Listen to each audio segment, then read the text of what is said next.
કેમ છો વિદ્યાર્થી મિત્રો? આશા રાખું છું કે તમે સારા છો. તો આજે આપણે શું જોવાના છે? તો કે ધોરણ 7 ચેપ્ટર 3 માહિતીનો નિયમ સ્વાધ્યાય 3.2 ના દાખલા નંબર બીજો. અને એ પહેલા તમે જે આના આગળના સ્વાધ્યાય અને આના આગળના ચેપ્ટરની વિડિયો ન જોઈ હોય તો અમારી ચેનલ પર જઈને જોઈ શકો છો. તો બીજા દાખલામાં કહ્યું છે એક ક્રિકેટ મેચમાં 11 ખેલાડીઓએ બનાવેલ રન નીચે પ્રમાણે છે. તો અહીંયા આપણને 11 ખેલાડીઓના રન આપ્યા છે. તો તેને આપણે પહેલા ચડતા ક્રમમાં ગોઠવી દઈએ. તો ચડતા ક્રમમાં ગોઠવતા તો અહીંયા આપણને સૌથી નાનું આપ્યું છે તે છે 6. તો અહીંયા લખી લઈએ 6. પછી તેનાથી નાનું અહીંયા આપણને આપ્યું છે 8. તેનાથી મોટું તો અહીંયા 8.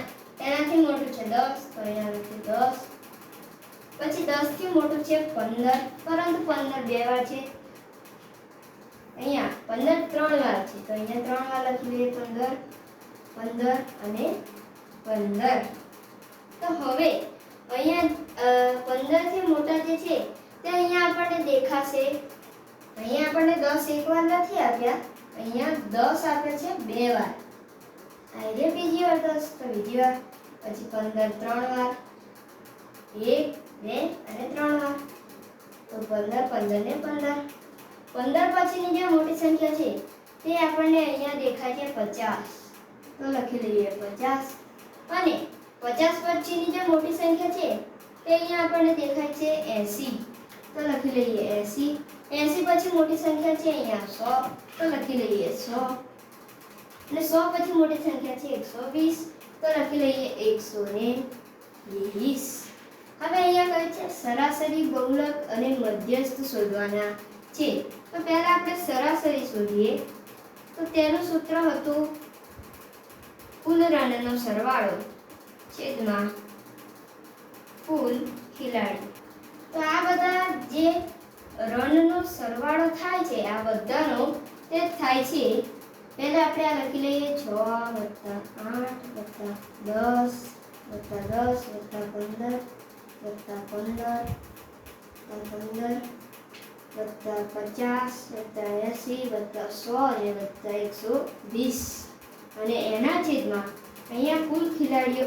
આ છેદ આપણો થોડો ઊંધો થઈ ગયો છે, અહીંયાથી આમ જાય છે, પછી અહીંયાથી નીચે આવી ગયો છે. તો એના છેદમાં અહીંયા 15 છે, 15 અહીંયા 10. એના છેદમાં અહીંયા કુલ ખેલાડીઓ હતા 11. તો લખી લઈએ 11. આ છેદ આપણો થોડો સરખો કરી દઈએ. છેદને આપણે સીધો કરી દઈએ. થઈ ગયો છે સીધો. આ બધાનો જે સરવાળો થાય છે તે છે 429 ના છેદમાં 11. હવે 429 ભાગ્યા 11 કરીએ. 429 ભાગ્યા 11. 11 ચોક 44 થઈ જશે. તો 11 તરી 33 લેવા પડશે. 42 માંથી 33 જાય તો અહીંયા રહેશે. અહીંયા આપણને મળી જશે 9 અને ઉપરથી ઉતારે 9. 11 નવા 99. તો અહીંયા આપણને મળી ગયું 39. તો અહીંયા આપણને જે સરાસરી મળી ગઈ તે છે 39. તો હવે ચડતા ક્રમમાં ગોઠવેલ તો આપણે રાખીશું જ. અને હવે અહીંયા સાઈડમાં લખી લઈએ સરાસરી, બહુલક અને મધ્યસ્થ. આ કેમ લખ્યું? કારણ કે અહીંયા કહ્યું છે આ ત્રણેય સમાન છે. તો તે માટે છેલ્લે આપણે તેનો જવાબ જોઈશું અને પછી કહીશું કે શું આ સમાન છે ત્રણેય. તો બહુલક હવે જોઈએ. તો બહુલક એટલે શું? તો બહુલક એટલે આપણે શીખ્યા હતા કે બહુલક એટલે સૌથી વધુ વખત આવતું પ્રાપ્તાંક એ સંખ્યા. તો હવે અહીંયા 10 બે વખત આવે છે અને 15 ત્રણ વખત આવે છે. તો અહીંયા આપણને બહુલક મળી ગયો 15. તો હવે કહેશો 10 કેમ ના આવે? કારણ કે સૌથી વધુ વખત આવતો પ્રાપ્તાંક કયો છે? તો સૌથી વધુ વખત તો 15 આવે છે. તો અહીંયા આપણને બહુલક મળી ગયો 15 અને સરાસરી મળી હતી 39. હવે આપણે જોઈએ મધ્યસ્થ. હવે મધ્યસ્થનું સૂત્ર લખીએ. મધ્યસ્થ તેનું સૂત્ર શું છે બાળ મિત્રો? તો તેનું સૂત્ર છે કે સૌથી જે વચ્ચે આવતો હોય તે પ્રાપ્તાંક. તો માહિતીના વચમાં આવતો પ્રાપ્તાંક. તો આપણે જવાબ મેળવવા માટે આ જે મધ્યસ્થ છે તે અલગ રીતે શોધવો પડશે. તો તે મધ્યસ્થનો આપણે શોધી લઈએ.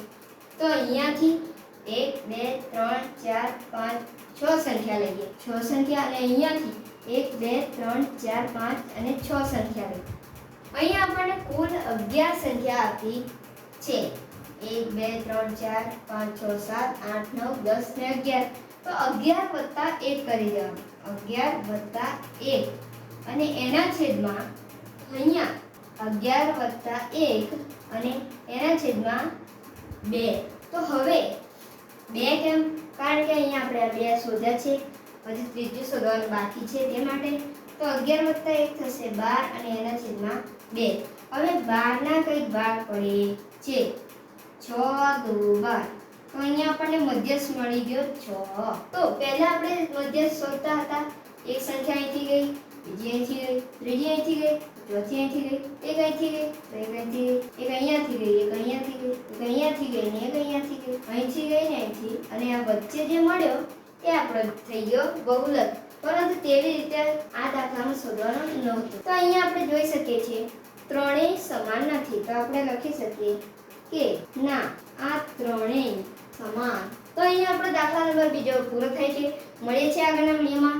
ત્યાં સુધી જય હિન્દ, જય ભારત. તો વિદ્યાર્થી મિત્રો, અહીંયા આપણે આ રીતે મધ્યસ્થ શોધ્યો, તો તમે બીજી રીતે પણ શોધી શકો. તે આપણે પહેલા કરતા હતા તે. તો અહીંયા બરાબર વચ્ચેની સંખ્યા થશે, અહીંયાથી 5 જશે ને અહીંયાથી 5, તો બરાબર વચ્ચેની સંખ્યા થશે 15. તો મધ્યસ્થ 15 પણ આવી શકે, પરંતુ જવાબ તો આપણો તે જ આવવાનો છે કે ના, ત્રણેય સમાન નથી.